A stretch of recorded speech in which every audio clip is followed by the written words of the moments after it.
하나님 앞과 살아있는 자와 죽은 자를 심판하실 그리스도 예수 앞에서 그가 나타나실 것과 그의 나라를 두고 엄히 명하노니 너는 말씀을 전파하라.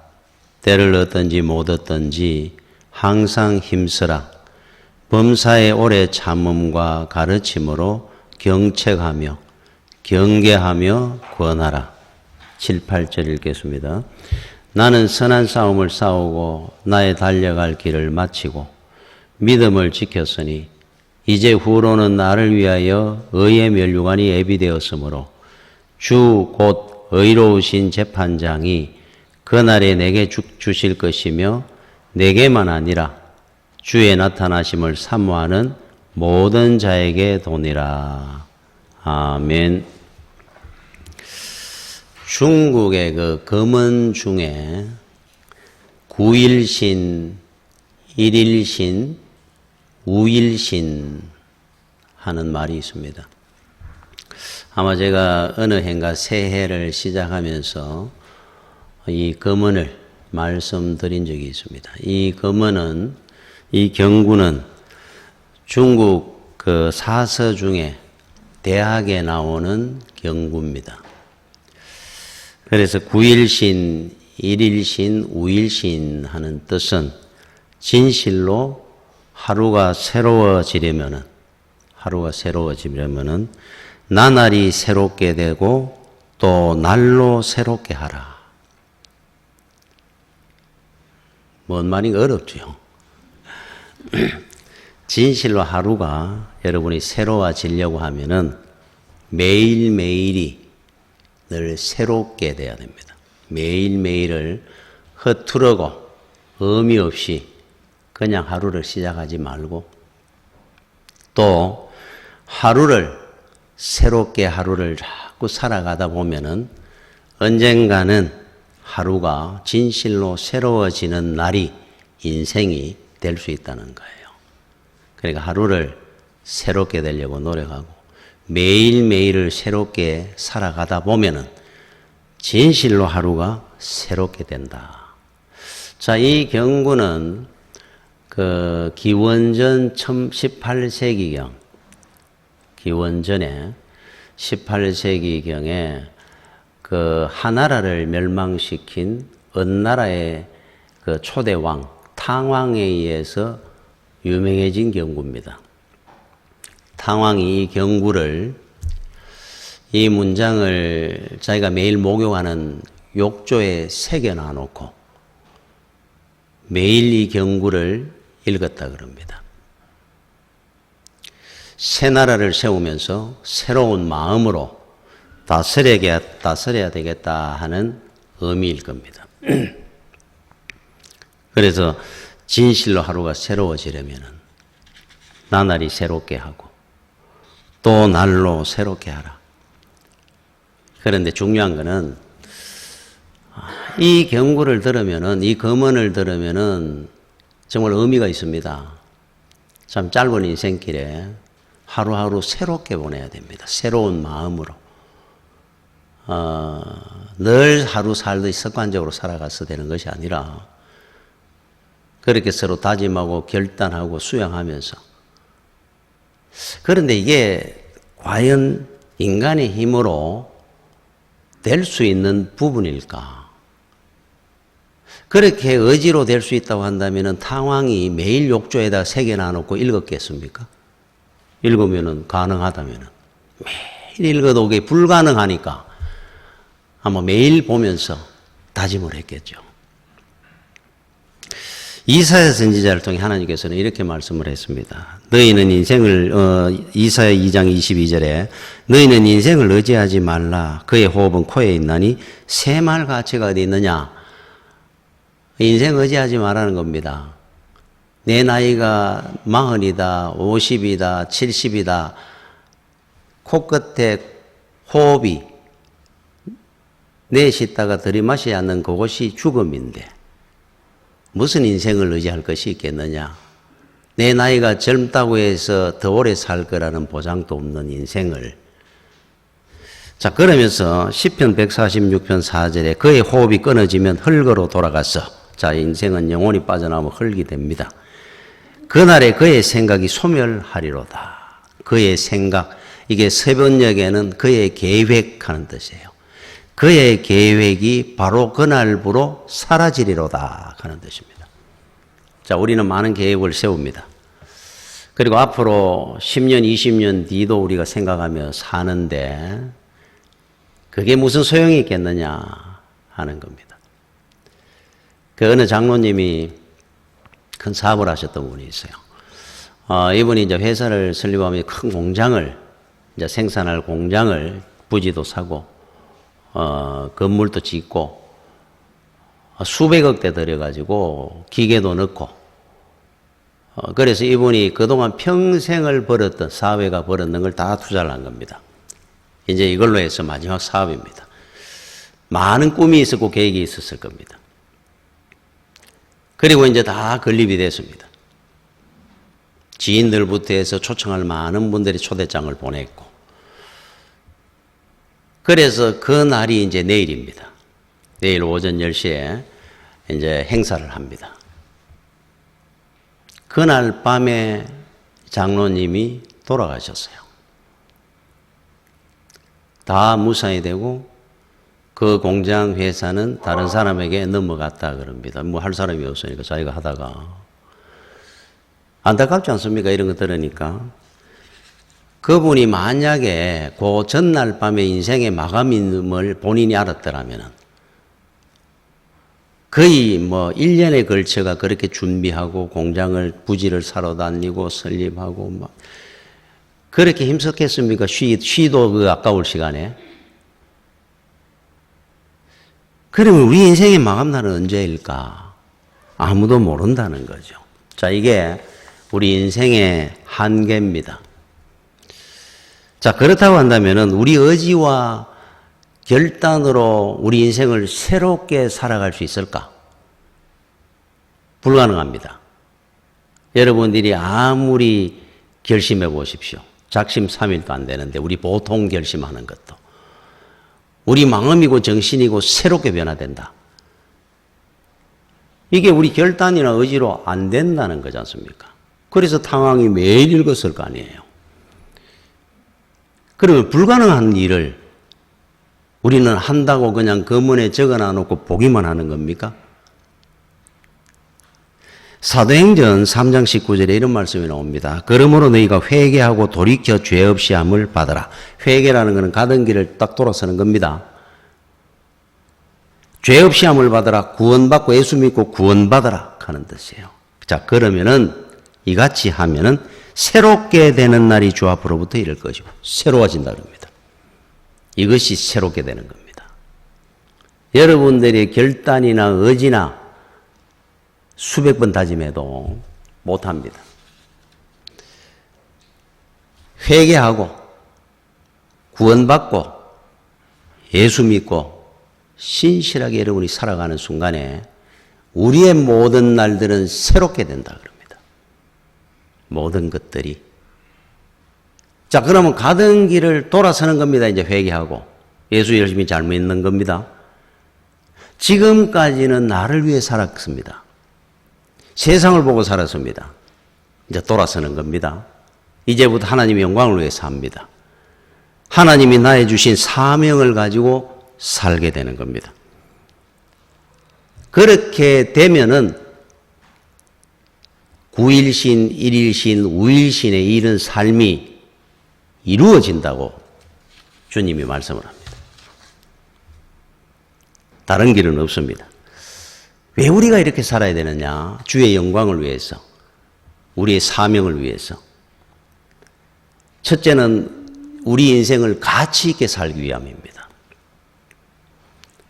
또 이것이 우리의 사람답게 사는 방법이고 성도답게 사는 방법이기 때문에 그래요. 자, 이 땅의 모든 인생은 태어날 때 하늘을 보고 태어납니다. 어린아이들이 태어날 때. 자, 어디서 죽든 죽을 때는 하늘을 보고 마지막 호흡을 마감하며 죽습니다. 왜 그렇다고 생각을 합니까? 우리 생명의 주인이, 주체가 바로 하나님이라는 사실을 인정하는 메시지입니다. 그것이. 내 스스로 내가 호흡하고 이 땅에 태어나고 내 스스로 인생을 마감하는 인생이 아니라, 내가 주인이 아니고 하나님이 이 땅에 보내신 생명의 주인이시고 때와 시기의 주인이 하나님이시니까 하나님께서 우리를 부르실 때 마지막 호흡을 내뱉으면서 하늘을 보고 가는 겁니다. 육신은 흙이 되고. 그러면은 우리가 어떻게 살아야 되느냐, 이제 답이 나옵니다. 보내신 분, 거두어 가시는 분, 그분의 영광을 위해서, 그분이 주신 사명을 위해서 살 때 가장 인생을 복되고 가치 있게 살게 됩니다. 그것이 그래서 바로 답입니다. 이 땅에 우리를 무엇을 위해 살아야 되느냐? 갈라디아서 6장 8절에 자기 육체를 위해 심는 자는 육체로부터 썩어질 것을 거두고, 자기 인생을 위해서 세상만 보고 살면은 썩어질 것을 거두고, 성령을 위하여 하나님의 영광을 위해서 심는 자는 성령으로부터 영생을 거두리라 그럽니다. 여기에는 늙었다 젊었다가 필요 없습니다. 하나님의 영광을 위해 사는 자는 존귀한 인생을 삽니다. 80세의 모세는 하나님이 그를 소명하시고 사명을 줍니다. 그 늙은이가 이 땅에서 늘 무엇을 제대로 할 수 있었겠습니까? 사명을 위해서 사는 순간에 그는 위대한 출애굽의 지도자가 됩니다. 모세입니다. 미디안 광야에 처가 살아야 하면서 양을 치던 한 목동이 위대한 사람이 됐어요. 여러분, 그 반대로 열왕기상 16장에 보면은 시므리라는 사람이 나옵니다. 이 사람은 그 당시에 대단한 권세자입니다. 그러니 권력의 절정에 올라갔던 사람입니다. 그랬기에 그는 반란을 일으켜가 왕을 처단하고 이스라엘의 왕이 됩니다. 얼마 동안 딱 7일간 성경에 기록되어 있는 왕의 이름으로 7일간 있었는 사람도 기록되어 있습니다. 어떻게 죽었느냐? 바로 그가 왕이 된다고 선포하는 그 순간에 그 당시 국방장관을 하던 오므리라는 장군이 나는 이걸 인정할 수 없다.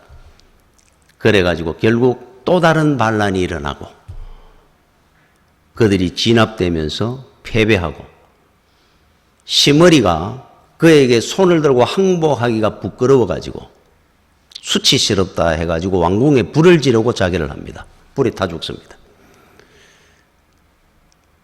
그 정도의 권력을 갖고 있었는데도 하나님의 영광을 살지 않고 자기 탐욕을 위해서 사는 인생의 마지막 말로입니다. 이런 일들이 한두 가지겠습니까? 얘기했습니까? 여러분, 외모도 똑같습니다. 외모가 아무리 준수하고 아름다워도 무엇을 위해서 사느냐에 따라 가지고 그 인생이 비참해지느냐 아름다워지느냐가 결정이 납니다. 외모하고 아무 상관없습니다. 무엇을 위해 사느냐가 중요한 거예요. 하나님께서 사울왕을 이스라엘의 초대 왕으로 삼을 때 거기에 보면 문장이 이렇게 나옵니다. 이스라엘의 가장 준수한 자라. 사울왕을 준수했다 그럽니다. 외모가 출중했던 거예요. 그런데 그렇게 큰 은혜를 받았다가 초대 왕이 된 그가 그게 재앙의 시작일 줄 누가 알았겠습니까? 사명을 위해 살지 않았는 죄죠.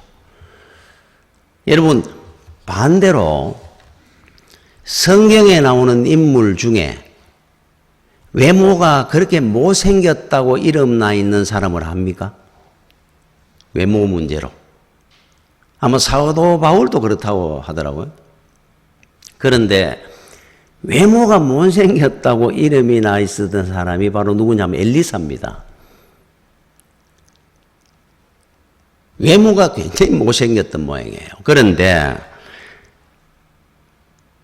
사명을 위해서 살았더니만은 이스라엘의 영의 아버지가 됩니다. 세상에 둘도 없는 존귀한 자가 됩니다. 외모도 마찬가지입니다. 그게 중요한 것이 아니라 무엇을 위해 사느냐가 중요한 거예요. 건강도 똑같습니다. 여러분 역도산이라고 들어봤습니까? 일본에 전설적인 우리 한국인 프로레슬러입니다. 그렇게 대단한 사람이 일본의 조그마한 선술집에 술을 먹고 나오다가 이름 없는 한 야쿠자의 칼에 비명행사합니다. 어떻게 그렇게 인생을 허무하게 마감해버릴까? 그래서 여러분이 알아야 될 것이 있습니다. 결론이 외모가 어떻든 건강하다 안 하든 뭐 나이가 많았다 적다 이게 중요한 게 아닙니다. 사도 바울은 지병 때문에 늘 골골거렸다 그럽니다. 위장병, 뭐 간질병 여러 학설들이 있어요. 그의 인생이 얼마나 존귀하고 아름다웠습니까? 답은 안 합니다. 그는 사명을 위해 살았거든요. 자, 그러면은 이 세상에 살아가는 모든 인생은 무엇을 위해 살아야 되느냐? 거기에 그 인생의 가치가 결정이 납니다. 살다 가고 나도. 개나 돼지는 되는 대로 본능대로 살면 됩니다. 사명이 없거든요. 사람은 그렇게 살면 안 되는 이유가 사명을 갖고 태어나기 때문입니다. 여러분 한 사람 한 사람 누구도 그저 온 사람 아무도 없습니다. 돌 하나도 하나님은 그저 만들어 놓는 법이 없다 그랬는데 이 땅에 하나님의 자녀를 인생을 이 땅에 보내면서 사명 없이 이 땅에 태어난 사람은 아무도 없습니다. 단지 사명을 우리 스스로 모를 뿐입니다. 누구에게나 하나님은 다 사명을 주셨습니다. 사명의식을 가지고 살아야 됩니다. 하루하루를 의미 있게 살아야 됩니다. 그래서 여러분 필립스라고 우리 남자들 그 면도기 세계적으로 유명한 회사가 있습니다. 그 회장이 그런 말을 했다고 하더라고요. 자기는 매일 잠자리를 들 때 기뻐하며 잠이 든다 그럽니다. 이유가 내일 아침이면은 이 지구상의 모든 남자들의 수염이 1mm라도 자라겠지. 그 생각을 하면서 기뻐하며 잠자리에 든다 그럽니다. 필립스 면도기는 망할 일이 없습니다. 매일 1mm라도 남자들의 수염은 자라날 것이니까. 그 생각만 하면 기쁨이 생긴다는 말이에요. 그렇다고 한다면은 여러분들은 무엇의 기쁨을 누리고 삽니까? 세상은 다 안개와 같고 허무한 거라 그랬는데 그렇게 사는 사람보다 여러분들은 더 가치 있는 인생들입니다. 필립스 회장보다도. 여러분들은 무엇으로 기쁨을 누리고 살고 무슨 고민을 하고 삽니까, 주로?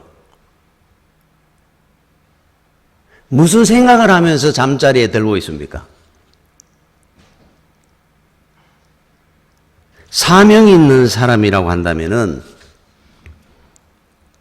하루하루의 삶을 지금 내가 이렇게 사는 것이 맞는가 한번 돌아봐야 됩니다. 세상 사람들도 그렇게 안 사는데. 여러분 알렉산더의 산양계획 하는 이야기 알죠? 알렉산더 대왕한테 어느 옆에 조그마한 나라의 왕이 뭐 여러 가지 선물을 보냅니다. 보내는 중에 산양개 한 마리를 보냈어요. 이 산양개가 보기에 얼마나 크고 멋있는지 보기에도 벌써 명견입니다. 산양개라는 겁니다. 알렉산더 대왕이 산양을 좋아하니까 내가 산양개 하나를 선물하겠습니다 하고 보냈습니다. 야, 멋있는 산양개를 받았습니다. 보자마자 사냥이 하고 싶어가지고 그 개를 데리고 사냥을 갔습니다. 앞에 토끼가 뛰갑니다. 알렉산더 대왕이 토끼를 잡아! 그랬습니다. 그런데 이 사냥개가 멀뚱하게 앉아가 있는 겁니다. 움직이도 안 하고. 잡아! 아니, 다른 사냥개 조그마한 것들도 뛰가는 판에 그 대단하다고 하는 선물 받은 그 사냥개가 알렉산더 대왕을 그냥 보냈겠습니까, 그 사람이?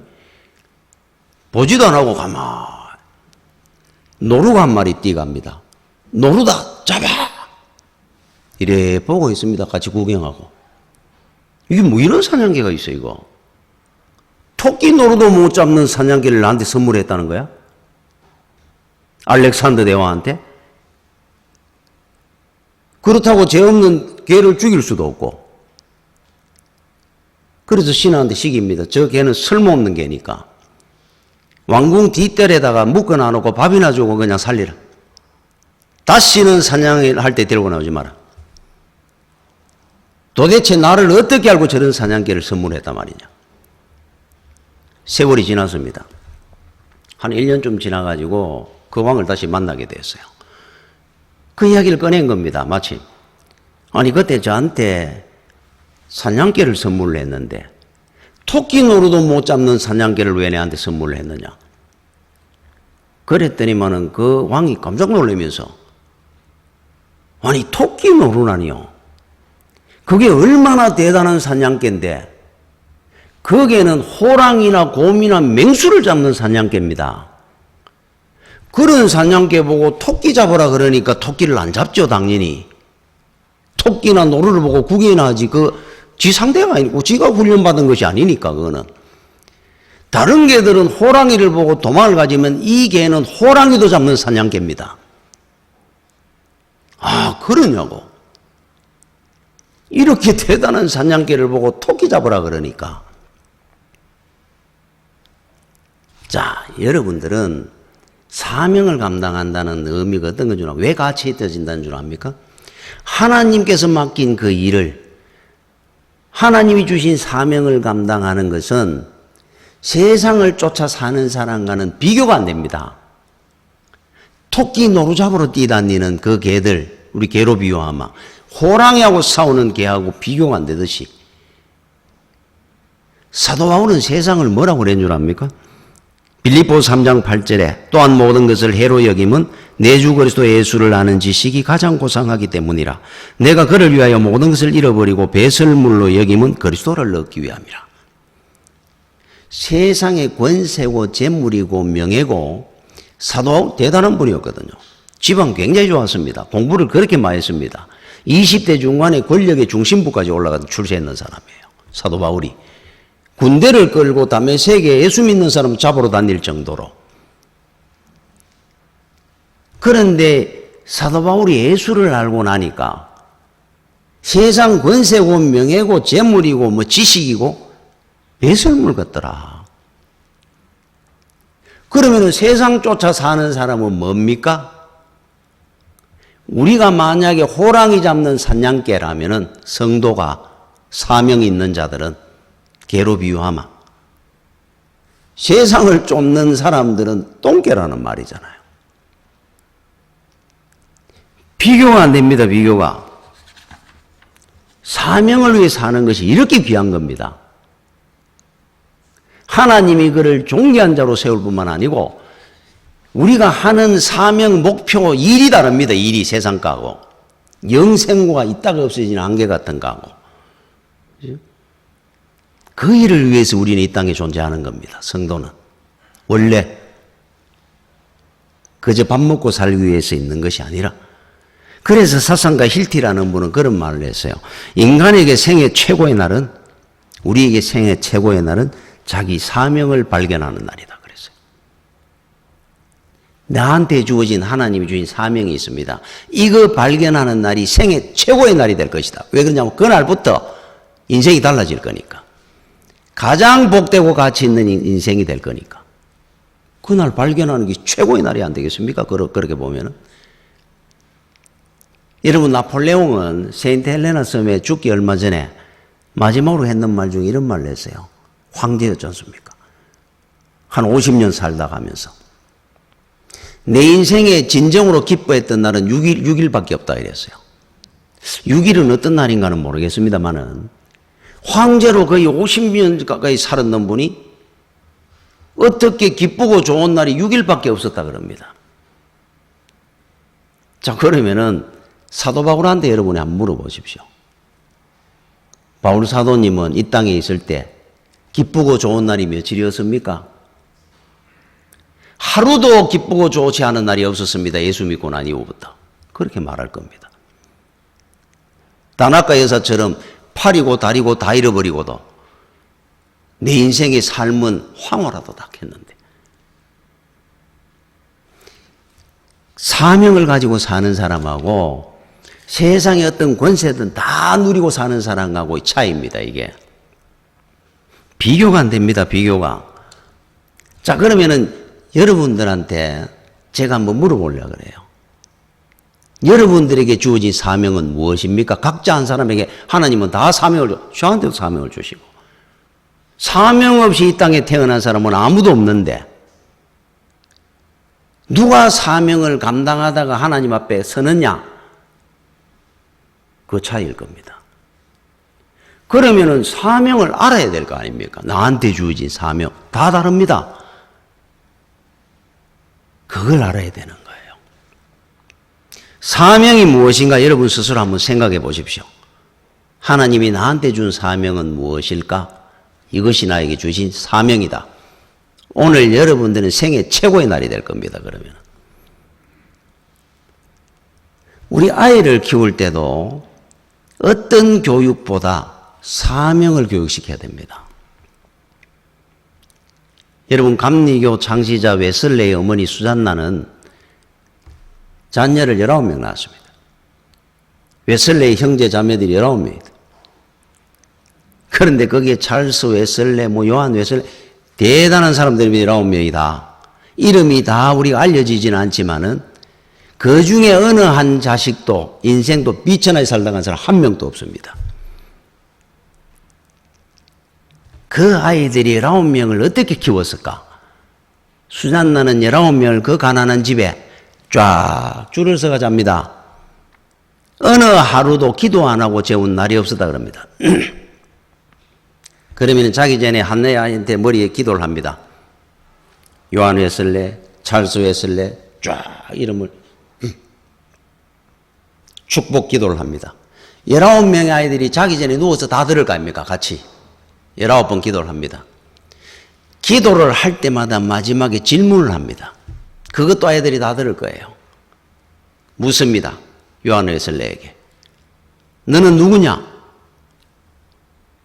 나는 하나님께서 이 땅에 사명을 감당하러 보낸 하나님의 자녀입니다. 찰스 웨슬레에게 또 기도하고 묻습니다. 이 세상 만물의 주인은 누구냐? 천지 만물을 창조하신 여호와 하나님이십니다. 딸에게도 묻습니다. 네 인생의 파트너는 누구냐? 나의 인생의 파트너는 예수 그리스도입니다. 19명 아이들한테 다 질문을 한번 했다 그래요. 매일. 사명의식을 심는 겁니다. 어떻게 그 아이들이 이 땅에 복되고 가치 있게 안 살겠습니까? 사명이 최고인데 여러분들은 이 땅에 얼마나 오래 살 것 같아요? 믿을 게 뭐가 있다고 생각합니까? 우리 호흡의 끝이 마감날이 언제인 줄 알고 있습니까? 무엇을 위해서 여러분이 사는 것이 제일 귀하다 생각합니까? 여러분 로마서 13장 11절에 14절까지 유명한 말씀이 있죠. 제가 한번 읽어보겠습니다. 또한 너희가 이 시기를 알거니와 자다가 깰 때가 벌써 되었으니 이는 이제 우리의 구원이 처음 믿을 때보다 가까웠습니다. 밤이 깊고 낮이 가까웠으니 그러므로 우리가 어두움의 일을 벗고 빛의 갑옷을 입자. 낮에와 같이 단정히 행하고 방탕하거나 술 취하지 말며 음란하거나 호색하지 말며 다투거나 시기하지 말고 오직 주 예수 그리스도로 옷 입고 정욕을 위하여 육신의 일을 도모하지 말라. 자, 밤이 깊고 이제는 낮이 가까워왔다 그럽니다. 처음 우리 예수 믿을 때보다도. 낮은 언제입니까? 우리 하나님 앞에 가서 서는 그 날, 바로 그 시간입니다. 지금은 어느 시기입니까? 우리가 세상을 위해 살 때는 밤입니다. 밤에는 어떤 일을 했습니까? 방탕하거나 술 취하거나 음란하거나 호색하거나 다투거나 시기하며 살았습니다. 밤의 일이었습니다. 자, 이렇게 살던 우리가 지금은 어느 시기입니까? 곧 아침이 오고 낮이 올 새벽 같은 아침이 되기 직전입니다. 그러면은 여러분들이 만약에 어떤 사람이 밤에 술 취해가 비틀거리고 살다가 다 풀어헤치고 아침에 출근을 해야 되는데 또 그렇게 나와가지고 비틀거리며 갑니까? 준비를 해야 될 거 아니냐. 그렇게 살았더라도 이제는 다 정리하고 낮에처럼 단정히 해가자. 하나님 앞에 서는 그날이 곧 가까이 오니까. 지금 그 시간이 곧 옵니다. 곧 낮이 될 겁니다. 아직도 밤처럼 살지 마십시오. 이제는 경건하게 살아야 됩니다. 단정하게 살아야 됩니다. 믿음의 길을 사명을 감당하며 살 때가 왔어요. 그거를 준비하고 가는 겁니다. 그래야 여러분의 인생을 가치 있게 살다 갈 수 있어요. 가장 복된 인생이 됩니다. 여러분 조나단 에드워드 목사님이라고 유명한 분이 있죠. 이 후손의 복을 엄청나게 받았다 해가지고 뭐 어떤 분이 논문을 300년 그 후손들을 서가 기록에 남겼다고 하는. 자, 이분은 살아 있을 때 세 가지 철칙을 갖고 살았습니다. 세 가지. 여러분들도 갖고 있습니까? 세 가지. 첫 번째, 목숨이 붙어 있는 한 전력을 다하여 주의 사명을 감당하고 살 것이다. 이 사람은 정말 그래 살았습니다. 이 사람. 자기 목숨이 붙는 전력을 다하여 주의 사명을 감당하고 살자. 자, 둘째, 다른 사람을 절대로 욕되게 하는 일을 없도록 하고 살자. 상처도 주지 말고 다른 사람 피해주고 살지 말자 말이에요. 세 번째, 인생에 부끄러움으로 남을 일을 하지 말자. 내가 죽고 난 뒤에도 자식들 보기에도 부끄럽게 남을 일을 하고 살지 말자. 이 세 가지를 갖고 살았다 그럽니다. 첫 번째가 사명 감당하는 거. 두 번째가 다른 사람한테 피해 주지 말고. 세 번째가 부끄러움을 남기지 말고 살자. 멋있지 않습니까? 사명 감당하고 사는 사람의 삶입니다. 이렇게. 록펠러는 어머니하고 평생 약속을 했다 그러죠. 첫 번째 주일 성수한다. 두 번째 예배 바르게 드린다. 세 번째 세상 일보다 하나님의 일을 먼저 한다. 세계 최고의 갑부가 됐습니다. 하나님이 세우시겠죠. 사명을 감당하고 사는데. 자, 그러면은 이제 여러분들도 삶의 원칙을 갖고 살아야 돼요. 내 삶을 사는데 어떻게 원칙도 없고 기준도 없이 살면 되겠습니까? 날로 새롭게 되고 나날이 새롭게 되고 그렇게 안 하더라도 최소한의 기준. 옛날에 우리 학교에 가면 있어요. 뭐 성실, 정직, 뭐 건면. 여러분들의 삶의 원칙이 뭡니까? 그거 갖고 있어야 됩니다. 한때 그게 유행했죠. 10년에 10억 만들기. 그런 원칙 세우면 안 됩니다. 제가 그랬지 않습니까? 그렇게 살면 배설물을 쫓는 똥개같이 된다고. 여러분들의 삶의 기준은, 원칙은 첫째, 하나님, 사명, 믿음, 경건, 이게 중심이 되는 원칙을 갖고 있어야 돼요. 영적인 것을, 영생을 거둬야 될 거 아닙니까? 세상의 것을 아직도 내가 쫓아 살게 정신없어가지고 그걸로 늘 고민하고 살다가 나중에 하나님 앞에 떡 서면은 인생은 윤회가 아닙니다. 또 살지 않습니다. 이제 또 돌아오는 거 없습니다. 가는 겁니다. 이제는 하나님 앞에. 사는 날 동안에 우리는 정말로 여러분들이 무엇을 위해 살아야 되는지를 확인을 하고 살아야 됩니다. 삶의 원칙을 결정하고 만드십시오. 가장 보람되고 가치 있게 살아야 되니까. 아깝지 않습니까? 한 번 가는 인생인데. 그래서 오늘 7, 8절에 한번 보십시오. 나는 선한 싸움을 싸우고 나의 달려갈 길을 마치고 믿음을 지켰으니 이제 후로는 나를 위하여 의의 면류관이 예비되었으므로 주곧 어려우신 재판장이 그날에 내게 주실 것이며 의의 면류관을 나는 하나님 앞에 받게 될 것이다. 내게만 아니라 주의 나타나심을 사모하는 모든 성도들에게 노이니라 선하세요. 이게 진짜 자부심입니다. 자, 바울을 한번 보십시오. 나는 선한 싸움을 끝까지 싸워가며 믿음을 지키고 살았으니까, 사명을 위해서 인생을 바쳤으니까 하나님 앞에 갔을 때는 오직 초점이 심판됩니다. 나는 귀한 상급을 의의 면류관을 나는 받게 될 것입니다. 여러분들도 이렇게 간증해야 됩니다. 정말로 귀하고 복된 인생을 사는 사람입니다. 안 봐도 압니다. 그 사람은 분명히 이 땅에 존귀한 삶을 살았을 겁니다.